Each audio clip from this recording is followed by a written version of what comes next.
The way and its power. Here's how Lao Tzu illustrates the functional utility of emptiness over form and the dependence of all things on nothings. Quote, "We put 30 spokes together and call it a wheel, but it is on the space where there is nothing that the usefulness of the wheel depends. We turn clay to make a vessel, but it is on the space where there is nothing that the usefulness of the vessel depends. We pierce doors and windows to make a house, but it is on the spaces where there is nothing that the usefulness of the house depends. Therefore, just as we take advantage of what is, so we should recognize the usefulness of what is not." Unquote. The inherent superiority of emptiness over form and stillness over activity, as well as their indivisible interdependence, is a salient point in many Oriental philosophies. Most Westerners, however, geared as they are to concrete form and activity, usually find this point difficult to grasp. But the way Lao Tzu puts it, even a child could grasp it, for Lao Tzu patterns his points on simple, solid observations, not on specious, abstract arguments. Objective observation of nature has always been the primary method of Taoist discovery, and such observation clearly reveals that the whole picture must always include what is not, as well as what is, and that the utility of anything springs from the union of opposites. Water was one of Lao Tzu's favorite images, and it remains the quintessential symbol of Tao. Like emptiness, water goes largely unnoticed, yet it possesses far more te than its own opposite elements. Nothing under heaven is more yielding than water, but when it attacks things hard and resistant, there is not one of them that can prevail. That the yielding conquers the resistant and the soft conquers the hard is a fact known by all men, but utilized by none. Here's a fine example of the manifold meanings tucked into every line of the Tao Te Ching. First, the passage represents a simple, natural statement of Taoist philosophy, identifying Tao with the softness, flexibility, and irresistible power of water. Second, it's a clear-cut lesson in sex, illustrating how women conquers man by yielding to his passion, using her softness to overwhelm his hardness. Third, this passage is frequently quoted by Chinese martial artists who use it to explain the superior virtues of traditional Chinese soft style forms such as Tai Chi Chuan over the hard style offshoots such as Korean Taekwondo and Japanese Karate. Another reason Lao Tzu admired water is that water benefits all living things without taking credit for doing so. Indeed, after bestowing its life-giving benefits to field and stream, man and beast, water is perfectly content to puddle up and rest in the lowest, darkest places on earth. It falls as rain from heaven, and when its work is done, it flows down into the deepest recesses of earth. The highest good is like that of water. The goodness of water is that it benefits the 10,000 creatures, yet it itself does not scramble for attention, but is content with places that men disdain. It is this that makes water so near to the way. By association, this passage also implies the superior virtue of all things symbolized by water, such as the female of the species, who bestows life to all creatures through birth and motherhood, yet herself does not scramble for attention in doing so. Closely related to the image of water is the concept of softness and all its implications. Quote, when he is born, man is soft and weak. In death, he becomes stiff and hard. The 10,000 creatures and all plants and trees are supple and soft in life, but brittle and dry in death. Truly, to be stiff and hard is the way of death. To be soft and supple is the way of life. Therefore, the weapon that is too hard will be broken, and the tree with the hardest wood will be cut down first. Truly, the hard and strong are cast down, while the soft and weak rise to the top. Unquote. This is another favorite passage for practitioners of China's soft style martial arts. It extols the virtues of non-resistance, of bending with the wind, and the last two lines clearly echo the familiar ring of the popular Christian belief that, quote, the meek shall inherit the earth, unquote. Lao Tzu lived during a long, chaotic chapter of Chinese history known as the Warring States period.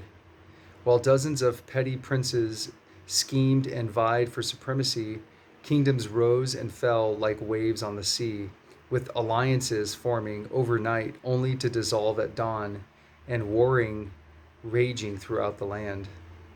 The latter part of this period of intellectual ferment was called the Hundred Schools era, and it produced great philosophers such as Confucius, who roamed from state to state, trying in vain to persuade the warring princes to adopt his own pacifist philosophy as state policy. As Confucius' contemporary, Lao Tzu naturally had some things to say about politics as well, though he couched his concepts within his usual clever metaphors. Throughout the Tao Te Ching, he ridicules such lofty human ideals as benevolence, pity, or piety, loyalty, and morality, condemning as wholesale artifice all social conventions and scoffing at the notion that people can be ruled by ideology. He points out that the very need for rule by law and threat of punishment indicates that society has already reached an advanced stage of decay. People everywhere are the same, Lao Tzu said. When happy and healthy, they naturally treat each other with kindness and respect. When hungry and oppressed, they naturally become cruel and unruly. Since most rulers keep their subjects more or less in a state of perpetual hunger and oppression, they find it necessary to impose from above the unnatural fetters of law and punishment in order to stay on top. Even more ludicrous, in order to justify their privileged positions, they pose themselves to the public as morally superior persons. The true sage rules the people by rearing them and feeding them, but not laying claim to them, and by eliminating the sources of strife rather than punishing the consequences. Quote, if we stop looking for persons of superior morality to rule, there will be no more jealousies among the people. If we cease to place value on products that are difficult to obtain, there will be no more thieves, unquote. Thus, the enlightened leader rules his people by emptying their hearts and fulfilling their bellies. Most commentators and translators have misinterpreted this line as simply meaning that the best way to rule people is to keep them well-fed but ignorant. That's true, but there's much more to it than that. To empty the mind is an old Chinese term that refers to a traditional technique used in Taoist meditation to accomplish the goal of completely clearing the mind of all discursive thoughts so that intuitive understanding of Tao may rise spontaneously. A cluttered mind obscures Tao, whereas an empty mind reflects Tao like a mirror. Therefore, the sage ruler endeavors to keep his subjects' minds as empty as possible of artificial ideas and desires, for these serve only to confuse people, create conflicts, and distract attention from Tao. To rule people by filling their bellies not only eliminates the major source of strife, but also stresses the primacy of nutrition over ideology, diet over dogma. Last but not least, fill their bellies also refers to Taoist breathing regimens, whereby the breath is pushed deep down into the abdomen with diaphragmatic pressure, a technique that requires adepts to empty their minds in order to concentrate on filling their bellies with breath. Such manifold meanings and linguistic versatility run throughout the Tao Te Ching.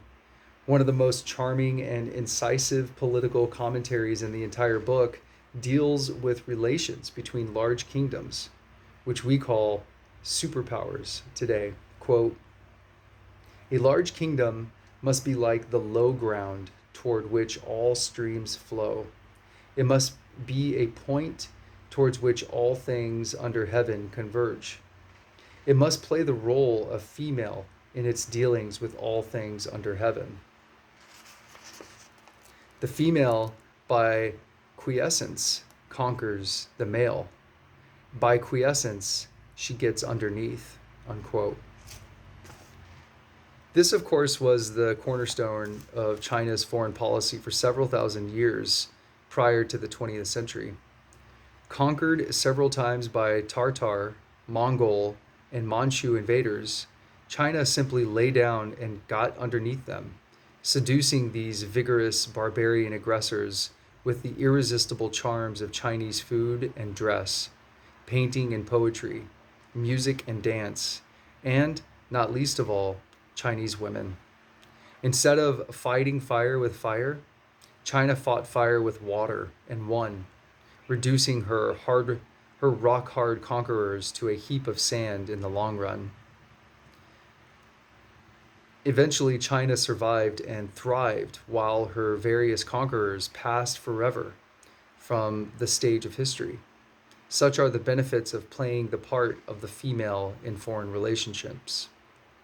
Although the Tao Te Ching was written several centuries before Christ and in a cultural milieu completely different from the West, it bears striking similarities to the spirit of the New Testament, and perhaps this accounts for its enduring popular appeal throughout the Western world.